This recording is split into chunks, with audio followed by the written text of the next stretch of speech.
Good evening again, everyone. On behalf of the White Lake Community Library, it is our pleasure to bring you Hemingway in Northern Michigan tonight. Many of you know that PBS is going to be, I was going to say producing, they've already produced. They're going to have next week a documentary on Hemingway. And we are fortunate tonight to have Chris Struble, who is president of the Michigan Hemingway Society, to give us kind of a preview of what you're going to see there with a focus on Hemingway in Northern Michigan.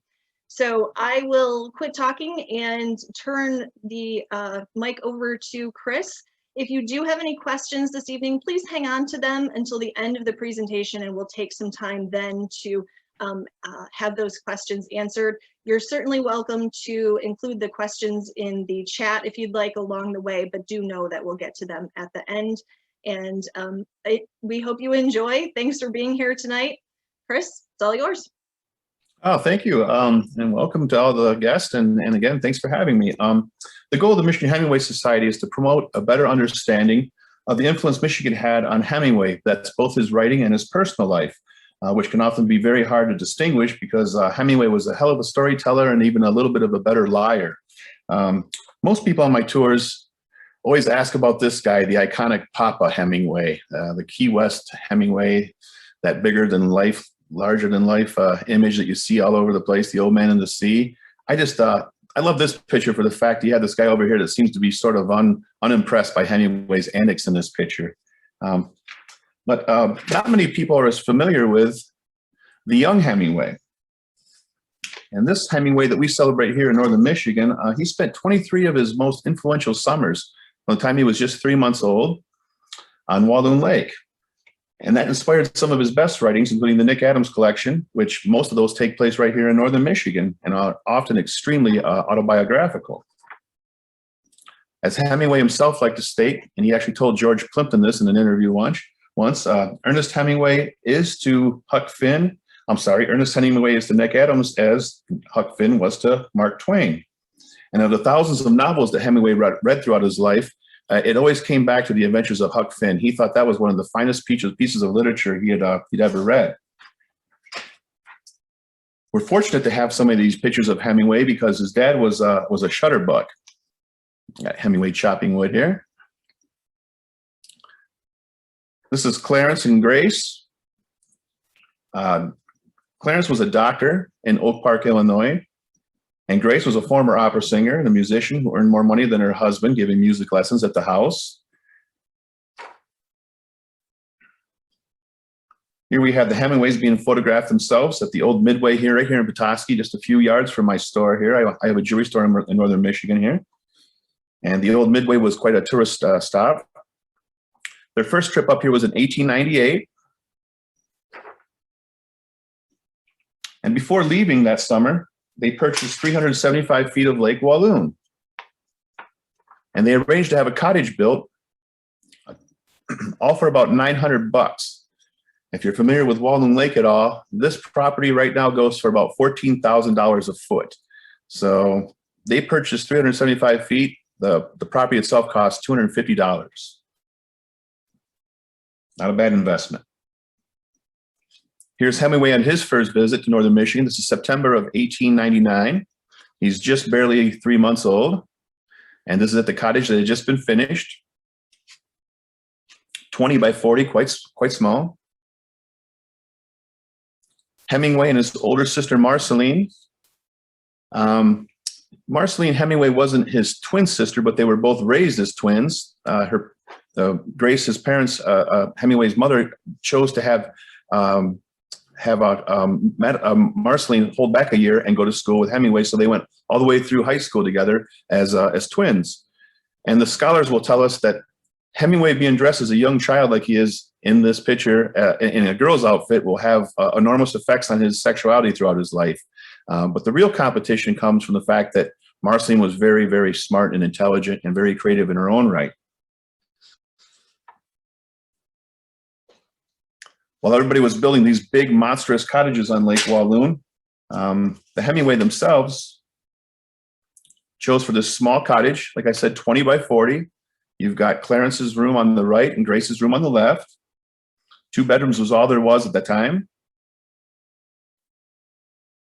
The children slept in these little nooks here by the windows, and that was the seats for Marceline and Ernest, the only 2 children at the time. You have over here a kitchen, a small, very small kitchen that was incorporated into the cottage. Later, a breezeway was added, and a more modern kitchen was added to that section. It's funny that Grace, both in northern Michigan and in Oak Park, Illinois, where they were from, had these incredible kitchens in her house, but yet her mother told her never to spend any time in the kitchen, not 1 hour. So none of the Hemingway children, 6 children, remember her ever cooking a meal except one cake that was absolutely terrible. Hard to make a cake terrible, right? The Hemingways were a very musical family. Even in that small cottage, there was usually a piano or an organ.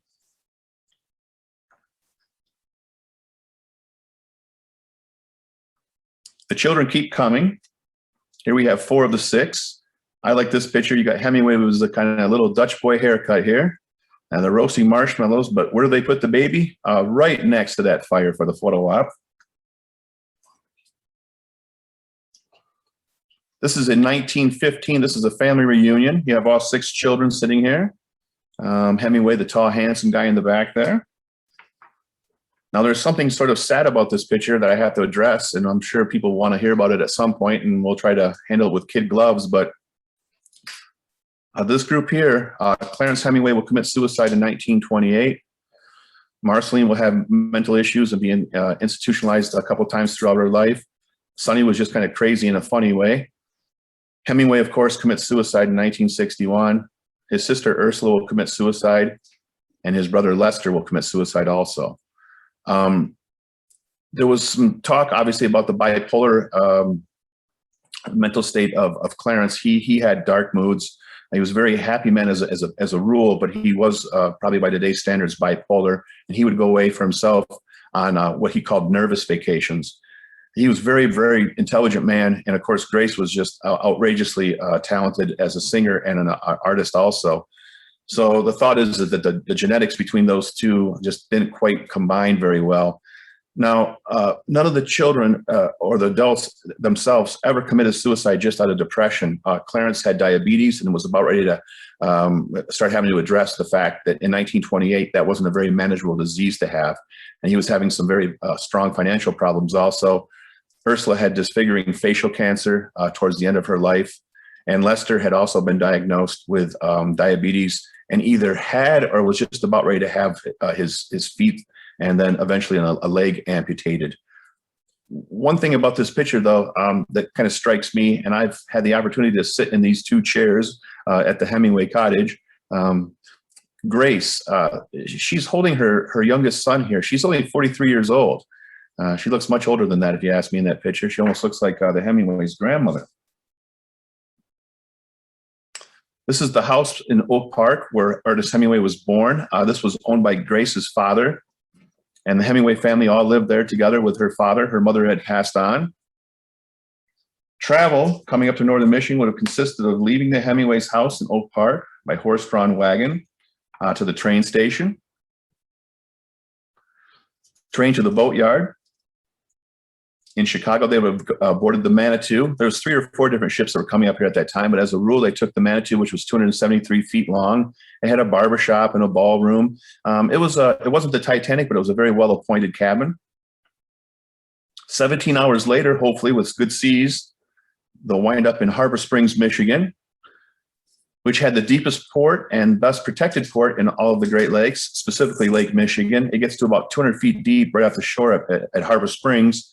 And then you have this secluded, sheltered harbor there with this point going out. This is Harbor Point, where the Proctors, Gambles, Bissell's, Hiram Walker, Anheuser-Busch families will all spend the summer. At this point, the Hemingways will again load onto a train. They'll come all the way around the bay through Wequitansing, stops at Roaring Brook, Minocqua. This is Bayview, the Chautauqua camp. It's just barely north of downtown Petoskey here, Evelyn Hall. Eventually, they'll wind up at the Petoskey substation. If you've been in Petoskey before, this is the Perry Hotel over here, and the station's right where it is now today. Over here you have City Park Grill, and then another train station. This is for the dummy trains, which the Hemingways would have joined onto. They call them dummy trains or spur lines. Those are trains that would go one way, and people said they often looked like they were dummies because they were going backwards. There was no roundhouses in Walloon or several other stops, so they would go back and forth in either direction. From there, it's on to Clarion, Michigan, where they would transfer again onto one of these dummy trains.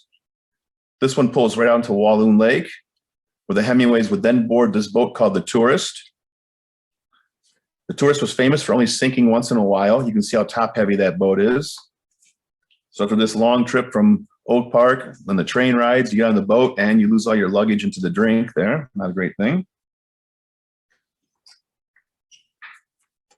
And after about 24 hours and a quarter-mile trek, they'll eventually wind up at the cottage where the fun will begin. This is the Hemingway family. You have Grace here and a couple of the children. This is Warren Sumner, who helped them out quite a bit. And I don't call these swimming suits. I call them sinking suits. They're solid wool. One of the first things the kids would have done when they landed at Walloon Lake was to open up the trunks full of food. There was no grocery stores up here at that time, and they shipped all their dry goods in with them, and then they would order periodically from Montgomery and Ward, oddly enough, and they would deliver all the dry goods for them. And the kids, part of the treat was opening that box of ginger snaps. Here's a couple pictures of all the good things that hopefully people remember Hemingway for. The love of fishing, all these things that he learned out on Walloon Lake. The fish get bigger, trust me. Not yet, just more of them. If you notice in these pictures, Hemingway's always barefoot. It was sort of a rite of passage for him. He would take his shoes off once he got to northern Michigan, and they wouldn't go back on until the day they left at the end of the summer to go home. One year, he had outgrown his shoes, and they actually had to go scrambling up and down Lake Street trying to find a pair of shoes that would fit him so he could put his suit back on for the boat ride home. Catching a little bit bigger fish here. Hemingway at about 14 or 15 years old there. You notice he's usually smiling in these pictures. Here he's got a pretty good catch.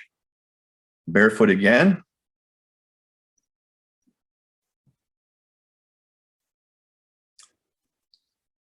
His love of hunting and the outdoors. Clarence, very much a lover of the nature and the outdoors. Loved camping, loved being out there. And cooked a lot of meals outdoors. Clarence did all the cooking, as a matter of fact, especially up here. And he did all the laundry in the lake, which today the DNR would not be so happy about. He had quite a concoction for his laundry detergent. This is Clarence again, looking a little bit more rough and rugged. I think in northern Michigan, when you're out fishing and hiking and camping, you can take that three-piece suit off. In the Hemingway family, if you shot it, you had to eat it. And even 40 years later, Hemingway's friend here on the right remembered the terrible porcupine that they had to eat after they shot it while it was attacking some of the neighbors' animals in their farm. They had to euthanize the porcupine, but afterwards they had to eat that thing. I don't think there's a good recipe for porcupine. And this is Grace, the diva, in her outdoor wear. It looks like she's prepared for the opera that she had given up. And quite a bit of talk about that famous pike that she caught. You have Hemingway, his older sister Marceline, and then Ursula in that picture. And that fish is as big as Ursula. Hemingway, the writer, soon to be Nobel Prize-winning laureate. He loved telling his friends about the Native Americans in northern Michigan. It was quite exotic to go home to Oak Park and talk about his summer exploits. These are all people he would have encountered around the lake at that time.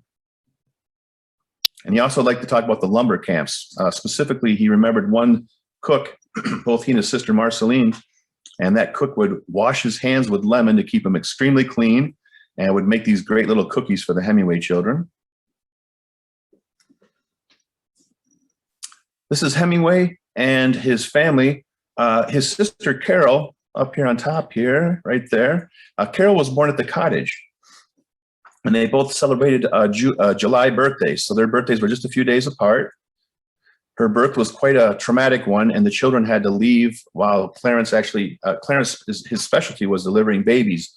But this particular one proved to be quite traumatic, and the children were escorted out of the cottage and had to go to neighboring cottages by Clarence to help deliver Carol. So it was a bit of a procedure that day, and a lot of people think that inspired Indian Camp. If you've ever read the story Indian Camp, it's about a very traumatic childbirth. But what they would do is on that birthday, they would cut down a birthday Christmas tree, and they would celebrate each year with that tree. Hemingway again, no shoes on his feet. In 1905, after Grace's father passed, he left Grace quite a bit of money, and she builds this beautiful home in Oak Park, very much inspired by Frank Lloyd Wright and real close to Frank Lloyd Wright's house. This house still stands today, as does the boyhood home. With some of her money, she also purchased across the lake 1,700 feet of beach and a 40-acre farm, and that was for the cost of about $700. Today, that property you can't even put a price tag on what that property would be worth. On that site today, a lot of that is still preserved, not because of Hemingway, just because that just happened to wind up in the right hands. Camp Michigania out of U of M, they keep their retreat there, and their summer retreat, which is just around the corner from where the Hemingway cottage would have been. All this property over here is all preserved. And of course, you got some mega mansions back there also.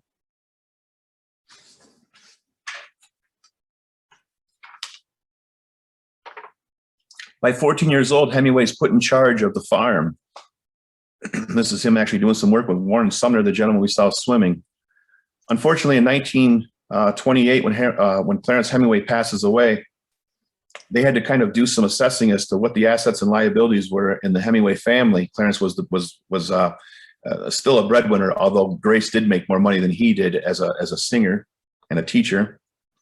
But they listed all that property in northern Michigan, all that worthless property in northern Michigan. We need to get rid of this, they said. Now, they did keep it in the family for quite a while, but at one point that property was sold to a family member for $1. A gentleman just purchased, I want to say 165 feet of beach, 6-7 years ago. A friend of mine, not a social friend, just an acquaintance, but he paid $1.8 million for just over 100 feet of that beach. This is the last picture we'll ever see of Ernest Hemingway doing any kind of manual labor.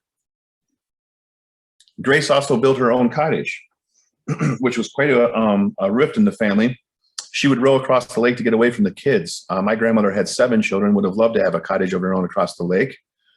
When she would be ready to come home, she was supposed to wave a white flag, and Clarence, who had eyesight like a hawk, would go out and watch for that white flag to be waved. And every once in a while, he'd say, I don't think she's ready to come home yet.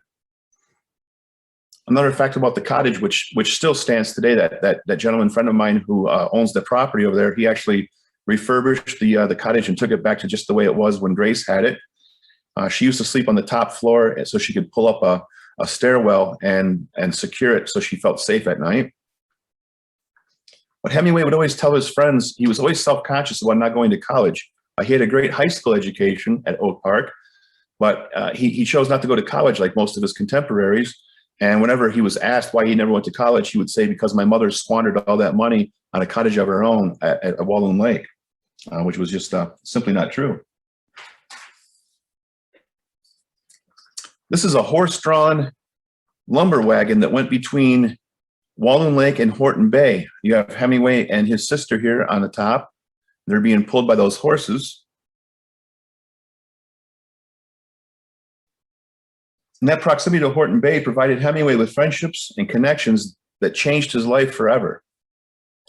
These 2 buildings still stand. You have the general store here on the left, which is almost exactly today as you see it here. And the Red Fox Inn also almost as you see it here today. This was the Lumberjack Hotel, and this was the lumber general store. Here's Hemingway on the first of 2 hiking trips to northern Michigan. He was very much inspired by Teddy Roosevelt's get outdoors and be active. And 2 times once at the age of 14, almost 15, and then 15, almost 16, he and a companion will walk the majority of the way up here from the Michigan border. clocking usually about 150, 160 miles. These trips inspired a couple of stories, Light of the World and The Battler. Here's Hemingway walking again. Must be Clarence loaned him one of their old cameras when he was walking up here. He wouldn't have given him the new one or the best one. Here's he and Lewis, his friend, getting ready for their second trip. They actually walked again like 160 some miles is what they claim they logged those trips. But what they were also doing was jumping the trains. As a parent, you can only imagine letting your 14, 15, 16-year-old son head out towards northern Michigan, all the wild animals we still had at that time, and then the crazy hooligans he would have encountered walking the rails, let alone just jumping on and off moving trains. This one gives me a little bit of an anxiety attack there. Again, Hemingway always smiling. I don't think his parents saw this picture for quite a while. The second trip up here, he stayed at the Perry Hotel. That's the Perry Davis right there. Pretty much period authentic to Hemingway's time. He paid 75 cents for a room that night. I like to joke with the owner, the current owner right now, Reg Smith. What is it called? Can we get a 75-cent room? And we honor that. And he says, yeah, it depends on how many minutes you want to stay in the room. You see, there's actually another hotel over on this side over here also. In those days, you didn't necessarily want a waterfront room. We had so much industry going here in northern Michigan that the bay ran red often from the tanneries and all the industry on the Bear River.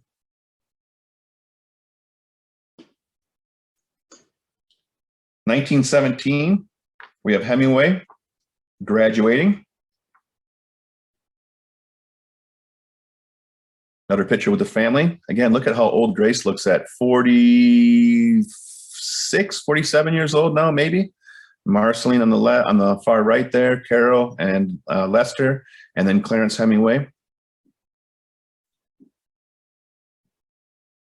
That year, the Hemingway family decided to not take the train up or the boats. They drove up their car.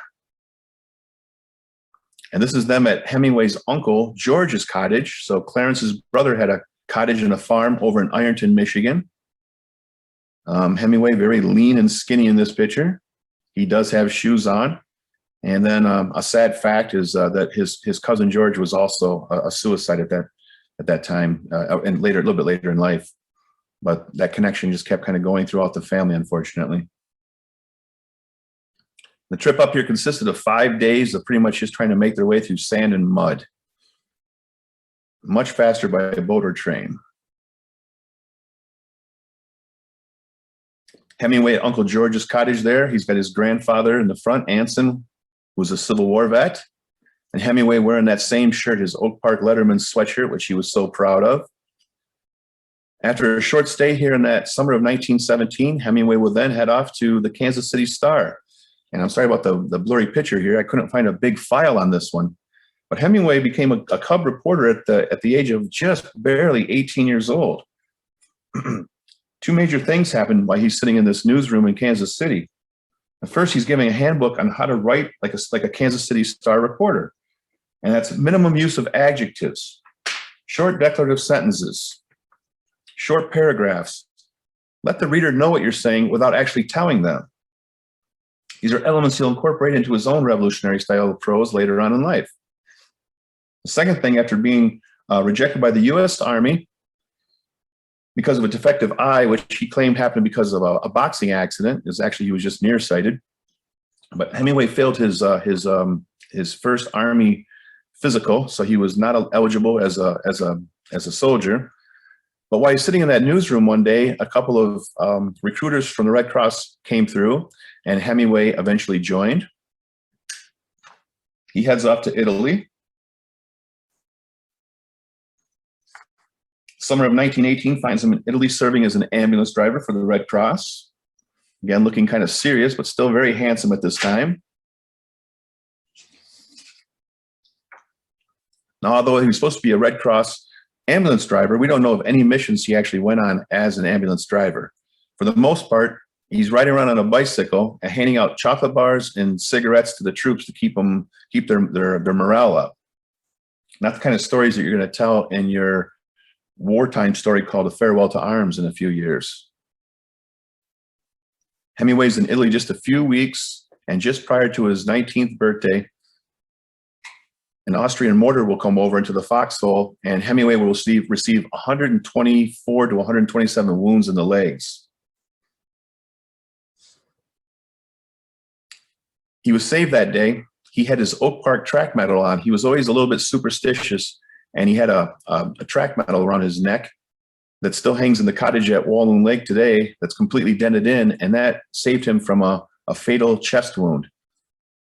Hemingway, by all accounts, grabbed the gentleman next to him, who was probably dead at the time, but still showed some signs of life. And Hemingway, at this time, he's very discombobulated. He felt his spirit leave his body and then float down like a handkerchief, at which time he said he felt like his boots were full of hot water.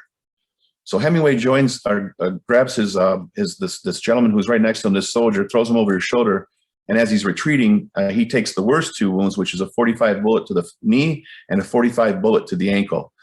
He easily could have been sent home a double amputee. The doctors took mercy on him. Things were getting a little bit more progressive in World War I, and the doctor that was treating him didn't want to send a 19-year-old boy home to his father, who was also a doctor. A couple things happened to Hemingway as he's laying in that bed. There'll be periods of his life where things tend to happen in twos.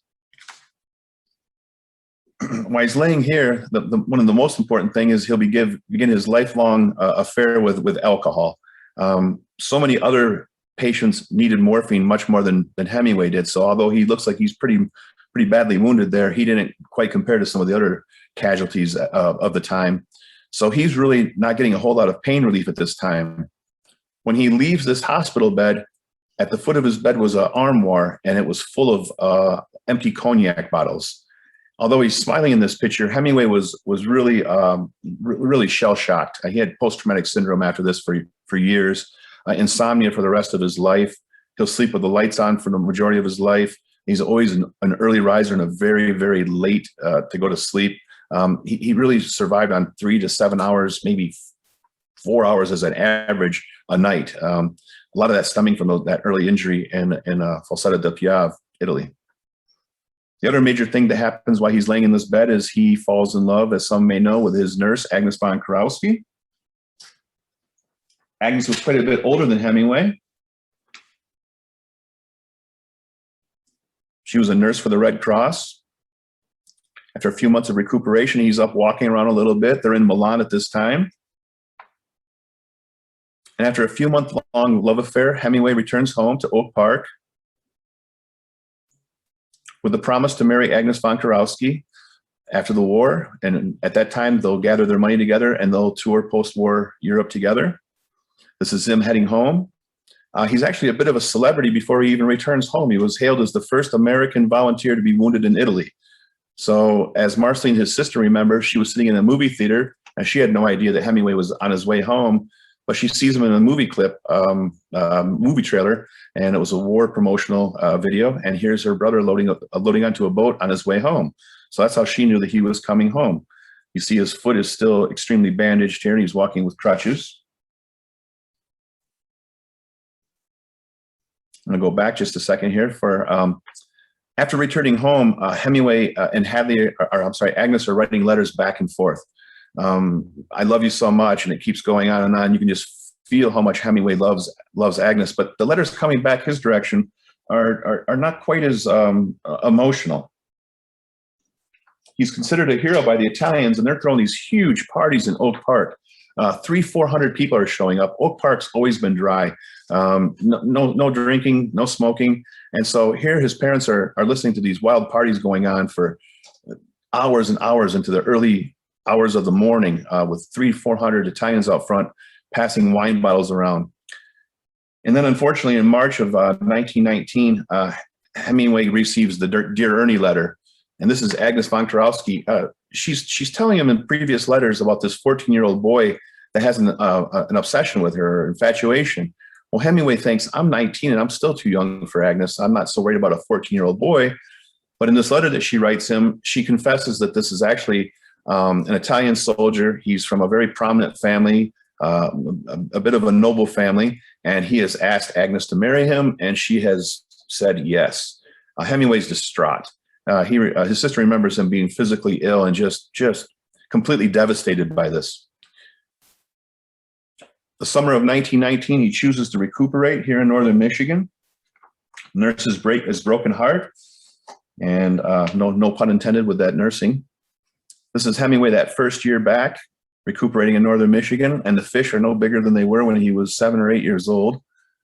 This picture for me is interesting because he's taking trips over to the Pine Barrens, which is a very rugged structure, a very rugged section of forest over in the Pigeon River Valley, which is now the Pigeon River State Forest. Rugged then, rugged now. Bear, mountain lions running around. And when he's in the river, he wants to have some type of protection. So he has this self-made holster that keeps his gun just above water level there. Hemingway and his friends. This is his sister, Marceline. Almost anytime you see a picture of Hemingway throughout his life, if there's a group, he's usually in the middle and he's usually smiling, but he's definitely going to be in the middle of the group. His friend, Bill Smith and Kate Smith, they are two friends of his from Horton Bay, and they're going to be very influential throughout his life, especially in the next couple of years.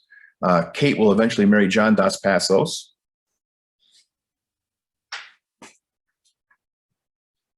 More fun and antics with his friends. Again, Hemingway standing right in the middle, smoking a cigarette. Nobody in the family ever remembers seeing him smoke. And I showed this to Valerie. Hemingway could have knocked her over with a feather. She had never heard nor seen him smoke, heard of him smoking. But look at how handsome this guy is at that time. And these are trips over to the Pine Barrens with his friends in this wagon that could clear all the stumps that were left from the logging. And these stories inspired the Big Two-Hearted River. These trips over there inspired the story of the Big Two-Hearted River. He did visit Seney, Michigan one time, and of course he changes the name of the Fox River to the Big Two-Hearted. So it's really an amalgam of his experiences in those 2 years following the war.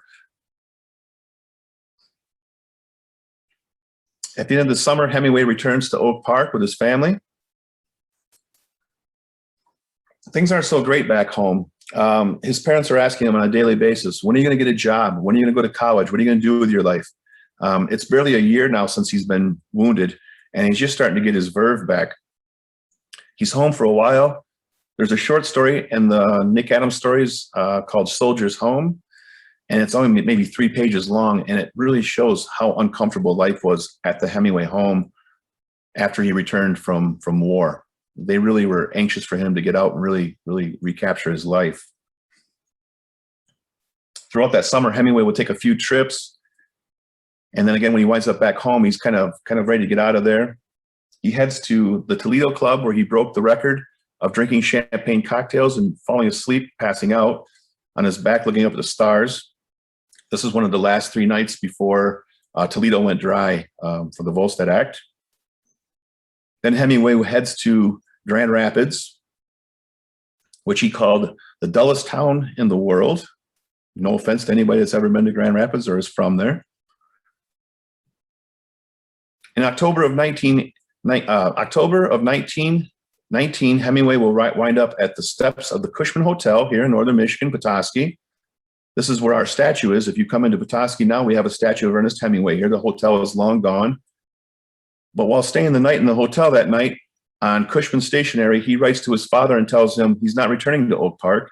And in fact, he's going to spend the winter in northern Michigan, Petoskey. And he's become not a journalist, but a writer of fiction. So this is where he decided to actually become a full-time professional writer of fiction.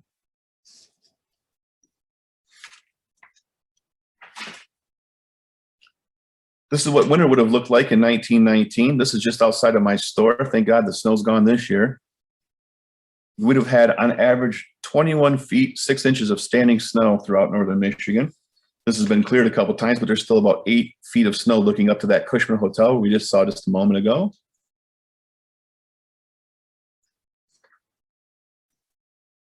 Hemingway takes a room at 602 State Street. He has this section of the house here.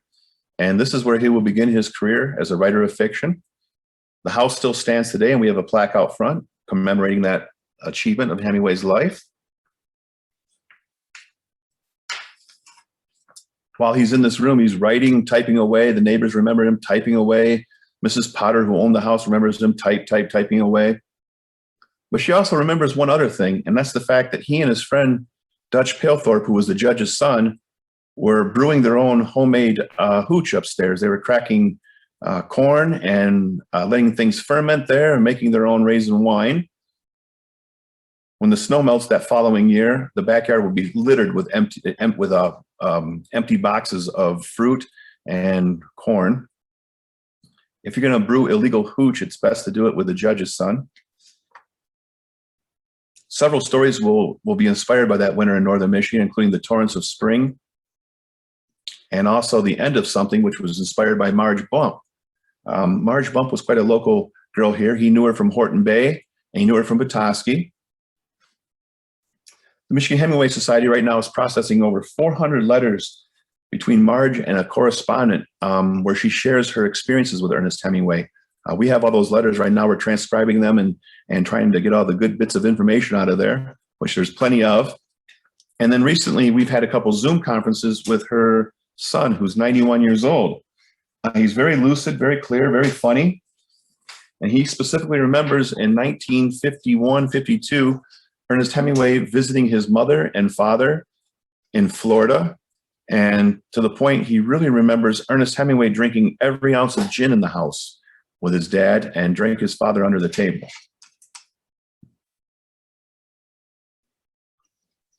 Hemingway's hanging out at McCarthy's barber shop, first-class haircut or shave. He's living in a rooming house with one bathroom. So he's taking most of his baths and showers at the McCarthy's, but more importantly, he's telling fishing stories. That's McCarthy's barbershop on the inside. He's also taking some of his meals at the Braun Hotel, which was a hangout for kids and people when they're talking politics, which Hemingway was very much interested in politics at this point. He'd been across the pond and he thought he was very, very, very well versed in worldwide politics at this time. He came home very, very much disillusioned from World War I. This restaurant and hotel has just recently been renovated, and I am lucky enough to live in the upstairs with my family at the moment. After 3 months in Petoskey, Michigan that winter, Ernest is he's really kind of had it. He's getting kind of frustrated. And in January of 1920, he leaves Petoskey to take a job with the Conable family in Toronto, where Mr. Conable of Petoskey was also vice president of Woolworth and Company. At this time, we should take note that Hemingway's received only rejection notices at this time, including from his former fiancée. His heart's broken. He's still suffering physically. I call this picture the Lee Harvey Oswald lean. He's so unnaturally posed here because of those wounds to his leg. He's got a cane, his suitcase, and he's heading to Toronto. We have a statue now that was dedicated in 2017. And the only thing that the donor's family wanted was, instead of that bottle of wine, they wanted a blue book put in his pocket. Hemingway was famous for writing most of his early short stories with a pencil in a blue notebook. Although people will still come by and leave that bottle of occasional libation in his pocket. But this is not the Hemingway that commits suicide. I mean, again, he's heartbroken. His career is going absolutely nowhere. He's almost out of money. But he's still got years and years of life ahead of him. If somebody could have told him what was to come in the next 3 years, I don't think he would have believed it. I guess my point there is to stay optimistic when life throws you a curveball, or maybe several. Hemingway heads to Toronto, and this is the Conable's small little cottage there in Toronto. His main job was watching over Ralph Conable Jr. while the Conables went to Florida. So Hemingway and his friend Dutch Palethorpe, the same one who likes to make homemade hooch, they take over this mansion. Can you imagine in later years telling your friends that Ernest Hemingway was once your nanny? While in Toronto, Ernest Hemingway is introduced to the editors of the Toronto Star, and he'll start writing for them. He's kind of a freelance writer, and he'll continue that all the way through the Paris years until the point where he moves back to Toronto for the birth of his first son. The agreement with the Conables was, though, he'd be happy to go to Toronto for the rest of the winter and watch over their son, but he had to be back in northern Michigan by April for fishing season.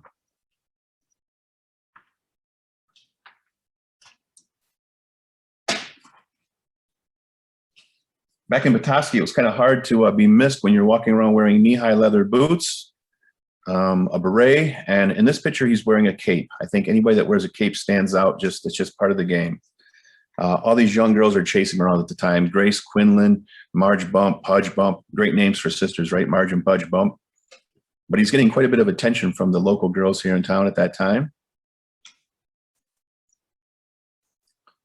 This is Hemingway in Petoskey, Michigan with his good friend Bill Smith. Bill definitely looks like a Northern Michigan redneck, but he is from St. Louis. His family's from St. Louis and Chicago, and then they have a place in Horton Bay. His connection to Bill Smith will actually be a major turning point in his life, and will provide him with connections that we'll get to in just a second. If you're ever in Petoskey, this is Tap 30 and Pour, two restaurants, but it's still the Fochman's old department store. And when I have groups up here on the tour, I'll make sure they stop right where Hemingway stood, and we can get within 3 feet of where he's standing right there.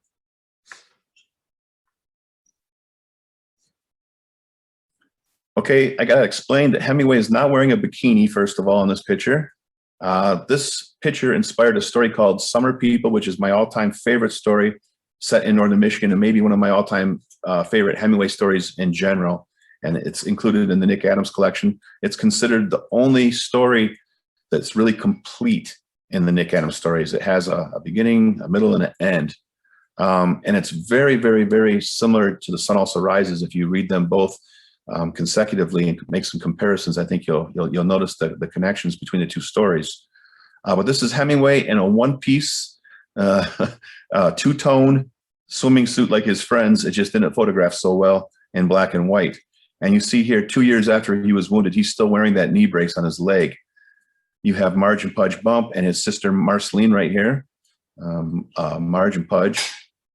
And then right here is, again, Katie Smith, who will appear in some of the short stories, his friend Carl Odger, and Bill Smith, again, looking dapper with that mustache. Trauma followed Hemingway throughout his life, as well as some of his friends. And in 1942, I want to say, while on a trip with Dos Passos, they have a terrible car accident. Dos Passos loses his eye, and Katie Smith will lose her head. Unfortunately, she's beheaded in that car accident. But these are happier times in Northern Michigan, to say the least. By the end of summer, though, Hemingway he's kicked out of the cottage for indiscretions. This is the year of his majority. He's just turned 21 years old here. And his mother writes him at this time a famous letter, as we call it, the Overdraft Letter. And she tells him basically, this family is like a bank account, and you've been drawing from it, but you haven't been making any deposits. So Hemingway's kicked out of the family home and cottage that summer, which is probably the best thing that ever happened to him. That fall, he heads to Chicago with his friends from Horton Bay, Bill Smith and Kate Smith. And one evening at a party at the Smith's cottage, at the Smith's apartment, he will be introduced to Kate Smith's roommate from St. Louis, and that would be Hadley Richardson, the Paris wife. Hemingway falls in love with her at first sight, tells his whole family, "I'd met the woman I love and married for the rest of my life." Now, she's just shy of 30 years old at this time, and he's, again, just 21. Here's Hemingway in Paris, or I'm sorry, in St. Louis, again, looking very, very handsome. And he's on a trip to propose, and he's still smoking a cigarette right there. He's going for it. Hemingway insisted that the wedding take place in Horton Bay, Michigan, not Chicago, not Oak Park, not St. Louis. He didn't want a fancy affair. He wanted Horton Bay to be the locale. Hadley was not so thrilled about that. She was okay until she showed up here in Northern Michigan, and the church, which hadn't been used for 5 years, was pretty derelict at that time. She broke down in tears, said she would not be married in that godforsaken place. Everybody in the town pitched in, and by wedding day, it was actually a very, very nice ceremony. Hemingway and his sister Ursula, who was also very, very attractive, and his brother Lester, and his mom, again, looking very, very old for 49 years old, just shy of 49 years old.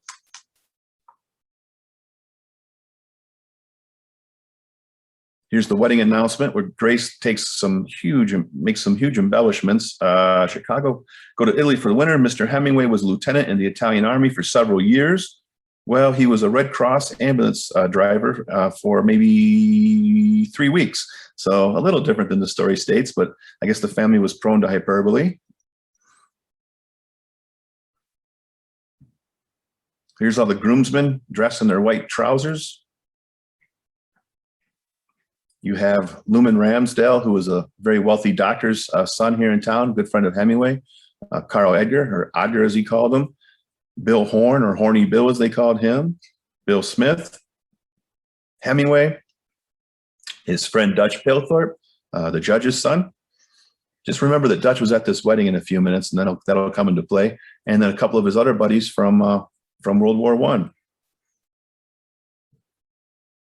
This is Pinehurst and Shangri-La cottages, where Hemingway hung out all the time with the Dilworth family. They were famous for their chicken dinners, as was the Red Fox Inn across the street, the building we saw in Horton Bay. You see all the waitresses out here. Hemingway was known to stay in this cottage back here, this annex to the house, quite often. He's a bit of a freeloader at this time, but the whole time he was in World War I, he was sending very nice and kind letters back and forth with the Dilworth family. He referred to them as Aunt Liz and Uncle Jim, and they would show up in a story called Up in Michigan. And when Gertrude Stein read the story, she said, this is absolutely not publishable. Well, it got published, and it caused sort of an international uproar as to the profanity, if you will. There's a sexual liaison that takes place on the dock, but the story did get published. His sister Marceline and his mother were furious with him for using the Dilworth's actual names. But Jim was a blacksmith in Horton Bay, Michigan, and Liz runs a small restaurant for chicken dinners, and they kind of got a kick out of the fact that they were at the center of this international controversy. When we saw those guys all dressed in their white trousers, they would have been over in this situation here, this locale here. And then also in this building, the groomsmen all stayed the night there, except Hemingway, who spent the night on this porch with Kate Smith, who will make her appearance in Summer People and another graphic sexual liaison, and also his friend Bill Horn on one mattress. So that was where Hemingway stayed the last night of his bachelorhood. This cottage is for sale. I'm sorry, this cottage was for sale. This cottage is for rent. You can come up here and really experience what it would have been like to stay at the turn of the century and into the 1920s. That cottage is very much authentic. It's got very nice amenities, but it's so interesting to lay there and read Hemingway while you're sitting in the cottage that was so relevant to his life. And the story Wedding Day and the Nick Adams collection also takes place in this cottage here. It's only like 3 pages long and extremely autobiographical. They honeymoon at Walloon, or I'm sorry, on Walloon at Windermere Cottage. The evening was hot, and then it turned really cold. And as Nick says in the story Wedding Day, a few people had ruined the wedding. So they come to Windermere. This wasn't free. They actually had to work out a deal with Grace and Clarence to stay there. And it was so cold that evening, they had to sleep on the hearth in front of the fireplace. They pulled the mattresses out here from the bedrooms. The next morning, they wake up and they're extremely sick. They either have food poisoning or the flu. Neither one of them really knew. And that's going to consume them for a couple of days, at least, maybe even up to a week. Hemingway's mother had left a piece of sheet music called Lovely Walloona, a song she wrote about Lake Walloon. Hadley was also a pianist, so she thought for sure she would hear the sounds coming across the lake. And then the Hemingways, the newlywed Hemingways, were supposed to go over and join Grace for a dinner. They never did. There was a little bit of trauma and drama going on around the wedding. But after Hemingway and Hadley recuperate from their illness, Hemingway is gentleman enough to take her into town and introduce her to all the girls that he passed up to marry her. Great wedding, huh? Hard to imagine it ended sometime here, a few years. After the marriage, the Hemingways moved to Chicago. They'll stay in a series of different apartments. And then it's here at Bill Smith's brother's house, Y.K. Smith, where the Hemingways, after their honeymoon, they'll be at a party and they'll be introduced to Sherwood Anderson. Sherwood Anderson has just returned from Paris. And what do you do when you've been on a great vacation? Well, you'd love to tell people all about how great that place is if you've had a good time. And Sherwood Anderson, one of the most popular authors of the time, he's just going on and on about Paris. The Hemingways had planned on moving back to Italy or to, well, specifically they're going to tour through Italy for the first few years. But Sherwood Anderson convinces them that Paris is the place to be. And he provides them with 4 or 5 letters of introduction to Gertrude Stein, Ezra Pound, Sylvia Beach, all these influential people. And 3 months after being married in Horton Bay, Michigan, with connections made in Horton Bay, Michigan, the Hemingways will find themselves at the epicenter of the Paris art scene with Cézanne, Picasso, Fitzgerald. What an amazing juxtaposition from Horton Bay, Michigan to Paris in the 1920s. Here they are in Paris. Interesting thing about this picture is you have Ernest Hemingway here, his first wife, Hadley Richardson, and his soon-to-be second wife, Pauline Pfeiffer, all sitting right together. Hemingway couldn't be more in the middle in this picture if he tried, right? In northern Michigan, Hemingway was a much slimmer, skinnier young man. This is just a year or two after he's married. When they first get to Paris, Hemingway puts a map of Michigan on the wall. And he says it's in Paris that he writes about Michigan best. So the stories start coming, and these stories are great. They're considered some of his best works. On this sandy little road in Horton Bay, Michigan, which is still very much like it is in this picture, undeveloped on both sides because of wetlands. The trees are a little taller. That's about the only thing that's changed. And it has now since been paved, but it's not uncommon to come to this road, walk down to the beach down here and see a group from Japan, Germany. I've encountered people from all over the world that have made that trek and pilgrimage here to see Hemingway's stomping grounds. And it's so authentic. Canterbury Row and all these places have been so commercialized. When you're in Horton Bay, Michigan, you're really seeing the essence of what it was like when he was here. He writes 5 stories at least that happen on this quarter-mile stretch of sandy road. So obviously there was something very special about this property to him. Something special in the water. This is Hemingway just 3 years after he's married. He's done a bit like his mother has done. It's not that he's just a little bit heavier with all that Paris good cooking. He really looks the age of about a 35-year-old to 40-year-old man to me. And he's just barely 24, 25 years old here.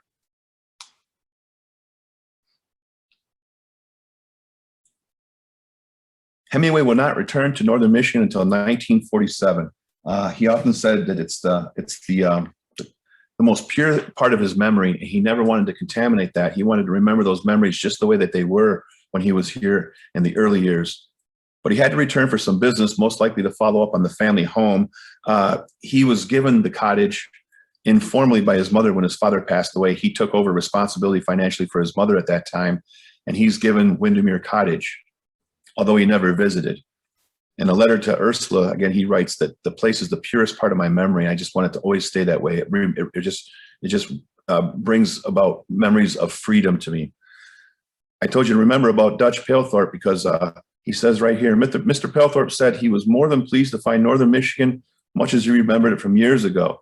It's the first time he spent here since the winter of 1919-1920, although Palethorpe was in the wedding in 1921. He must have forgot about that whole day.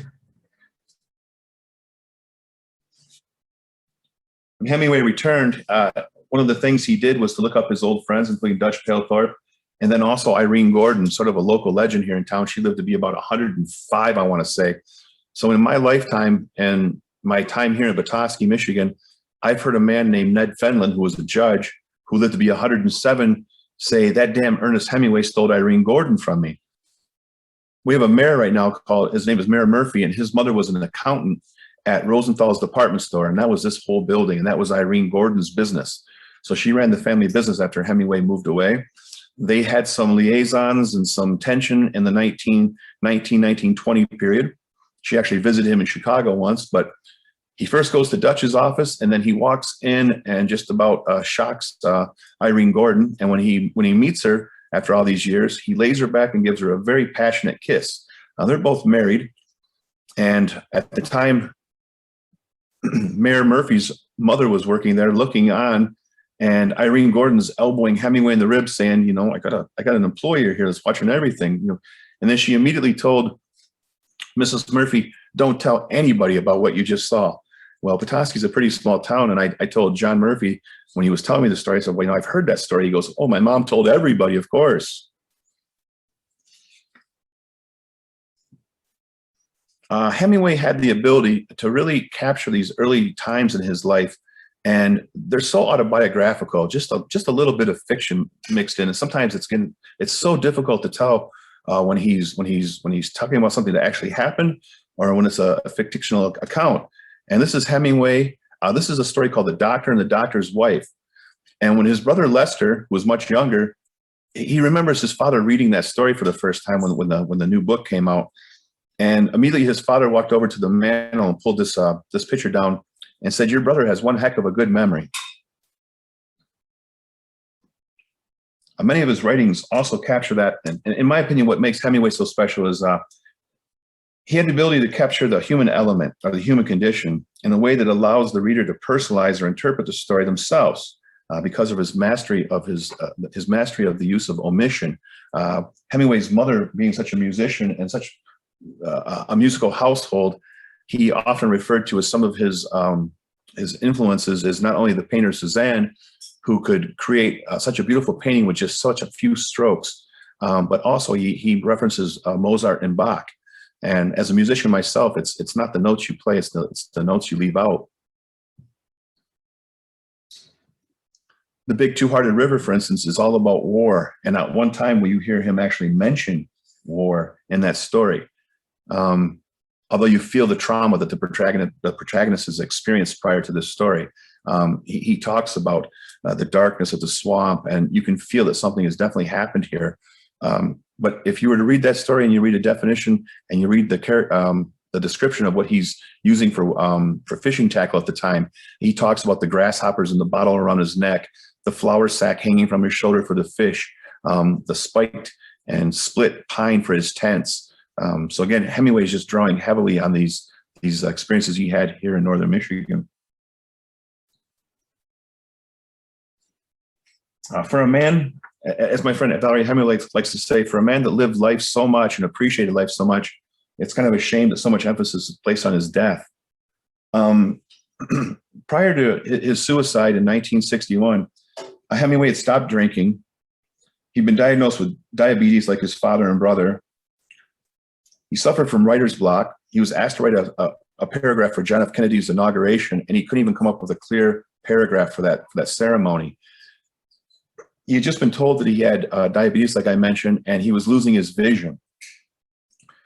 Really, everything that you could take away from Hemingway at this time had been taken away. And then finally, he's kicked out of Cuba, not by Fidel Castro, who he was semi-friendly with, but by the American government. Hemingway claimed, "I haven't been political since the 30s, and I don't want any part of this political debate." But of course, it's hard for such an icon to live 90 miles off the shore of the United States in a communist country. So the Hemingways packed up everything that they could in their 17-piece Louis Vuitton set, but they left 22 years worth of memorabilia, books. There was thousands of volumes of his books there, clothing, shoes. Hemingway, in the back of his mind, he hoped that he would be coming back. They left like it was temporary, but he pretty much knew that was pretty much the end. You're looking at a picture of a 59-year-old man in this picture. I think he squeezed about as much life into that body as you possibly could. If anybody ever wants to contact me, I can send you pictures, high definition pictures of anything that may be of interest to you, whether it's Hemingway or just the historical photos that I have. I have about a 5,000 image collection here in northern Michigan. Here's our phone number and contact information. I usually do about 100 tours a year. This last 2 years, I think I own a jewelry store because the tour business is dead. All the coaches that were coming up here, everybody canceled. And that gave me a nice time to spend with my family, as I was just married last year, and let us have a little bit of an extra honeymoon. Well, I thank you very much for your time, and any questions you may have, feel free to ask me at this time.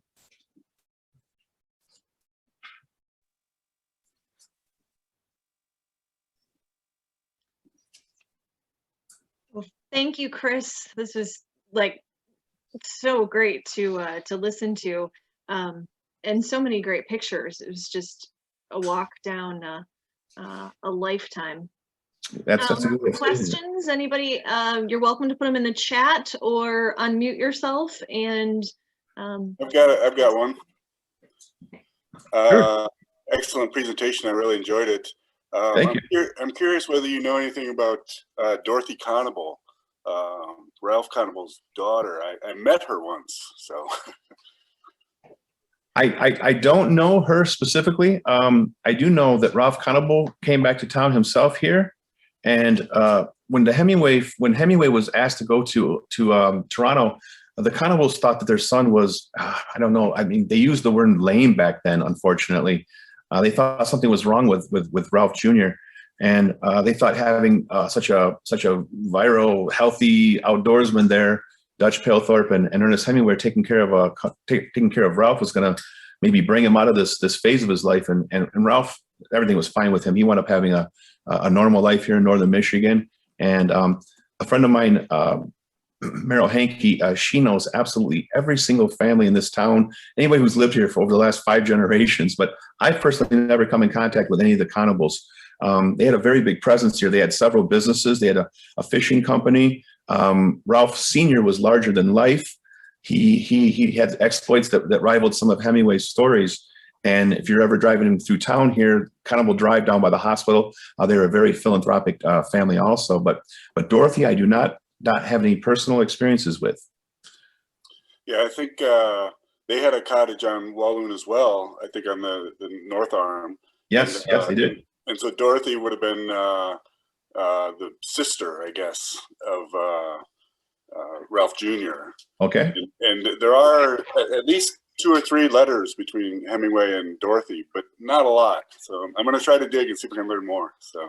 Yeah, and if you want to find out any more information on that too, the Penn State has those letters out. They're in the process of publishing 17,000 letters.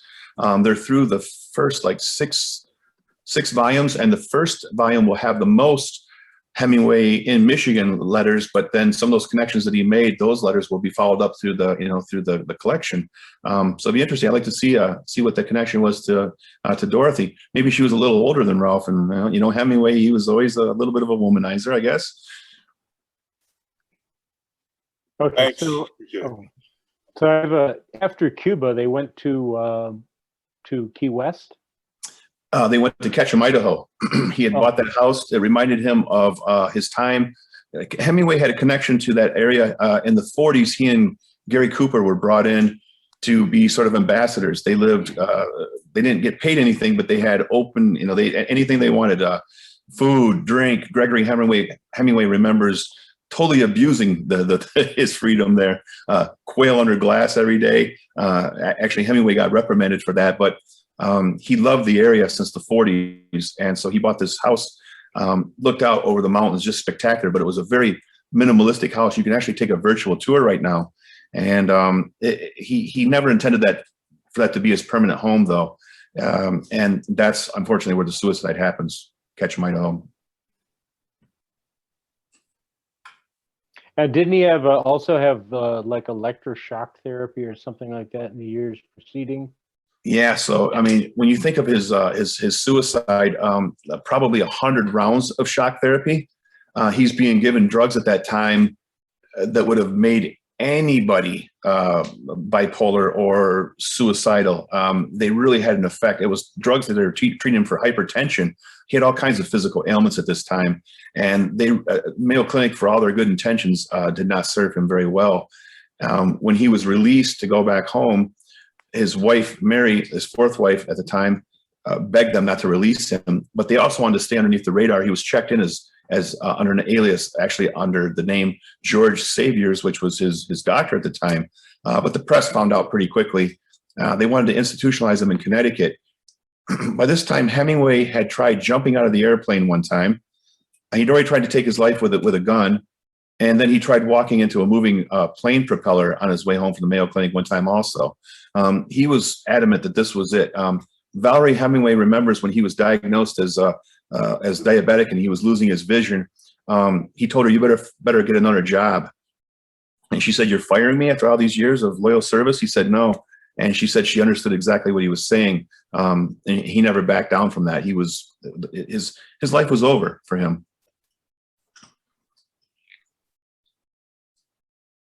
Any other questions? I know the one good thing is here in Northern Michigan, we really love to embrace the kinetic Hemingway, the young guy with a smile who's ready to take on the world, and his whole life was ahead of him. Who could have thought all the exploits that were out there waiting for him? No, great presentation. Thank you very much. Thank you very much. If you're ever in town, make sure and look me up at Arlington Jewelers, and I'll keep searching that. I will. I mean, I'm post-pandemic, of course, but you know.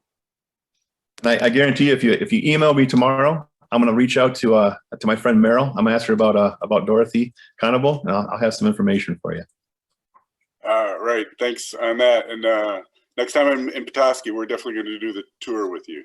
I'm in Florida, but I get up there every summer. So love to take you around. Yeah, are you doing tours this year?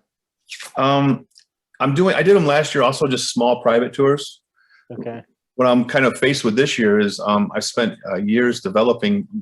This was kind of supposed to be my retirement. I just really enjoy motor coaches and talking with people and showing them the sites up here, whether it's Hemingway or just Northern Michigan. I've done 3 presentations in the last couple of weeks about the diverse history we have up here. There's so much history up here, but all the motor coaches have stopped. But this year I'm faced with a different challenge, and that's the fact that I make my money in my jewelry store, and my partner, my 50-50 partner, is retiring this year. So something tells me I'm going to be slinging a little bit more jewelry myself this summer. It used to be so nice on a busy day just to say, sorry, I got a Hemingway tour. We're still going to make it happen, though. All right. And we have safe ways of doing it. Well, terrific. Again, thanks very much. It's my pleasure. I get to learn something from all these presentations myself. I'm gonna get this Conable connection even more refined. Well, as we're kind of winding down, just a couple of quick things. I always like to remind everyone that the library has some great resources. I put a few of them in our chat here so you can take a look. We've got Picturing Hemingway, which is not nearly as many great photos as we've just seen in this presentation, but we've got a handful of really interesting pictures there throughout his life. That book's got some very, very interesting pictures in it. Some really interesting essays too. I thought it was kind of a fun book to read through, but Papa Hemingway, again, we've got the fiction pieces, but there's also some about his life, and a couple of DVDs. This is one, let's see, WCMU's Ernest Hemingway, Life in Michigan. And then I think it's a biography piece. And Chris, I know you, through the Hemingway Society, isn't there a DVD or something that you produce? We did, and we helped with the CMU one. That's all of our members on that one. And then I would really encourage everybody to go to younghemingway.com. That's George Colburn's site for his film. I can't believe it hasn't been embraced more. George is a well-known documentary filmmaker. Eisenhower, the Navajo Code Talkers, and we timed this in a way to end just when a Burns film came out, so it got a little bit overshadowed. But I'm telling you, if you get a chance, that's younghemingway.com. It's open for free streaming most of the time. We do events almost every week or so. We planned on that to hit public television. George's films usually saturate public television, but during the process, George had kind of a bit of an epiphany, and he stopped going for the commercial aspect, and he really started to use it as a tool for education. We really want this to be free to all students, all libraries. That's the mission statement right off the bat. But we want people to learn to embrace literature again. So I really encourage you to watch that. It's got a lot of the pictures. I was the content producer of the film, and you've got interviews from some of the best Hemingway talking heads ever. And I think his film absolutely rivals whatever we're going to see from Ken Burns, especially if you like the Michigan aspect. And of course, we have an annual conference coming up. Hopefully this year we'll have it. Last year we did not. We're still pending based on the situation, but you can check us out at MichiganHemingwaySociety.org. And again, you can always reach me personally, PetoskeyHemingway.com. or chris@gmail.com with any questions or any requests. All right, and with that, we'll let Chris go enjoy the rest of his evening and the rest of you as well. Just a quick note, I put a survey link in the chat. If you get a few minutes tonight or tomorrow when we send out the recording, it'll be included as well. This just lets us know what you liked about our program so that we can hopefully design ones and come up with speakers that meet everyone's needs. So thank you so much, Chris. We appreciate your information and your time and your expertise. This was great. And thank you everyone for joining us tonight. Take care, and hopefully someday we can see you in person, whether that's up in Petoskey or we'll have you down in the area again someday. Yeah, and one quick thing too, for anybody that's still listening, we have a year-long event that I forgot to mention, starting tomorrow night, and that's the Walloon Hemingway Homecoming. They're embracing their Hemingway connection. They have a statue dedication coming, and tomorrow night kicks off the Hemingway Walloon Lake Reads, and you can find us at walloonmi.com, walloonmi.com, and we have a bunch of events that will happen between now and Labor Day. That was walloonmi.com, right? Yeah. Mm-hmm. It's going to include that link for everyone here as well. Good. Yeah, well, thank you very much. Thank you. All right. Good night, everyone. Take care. Good night.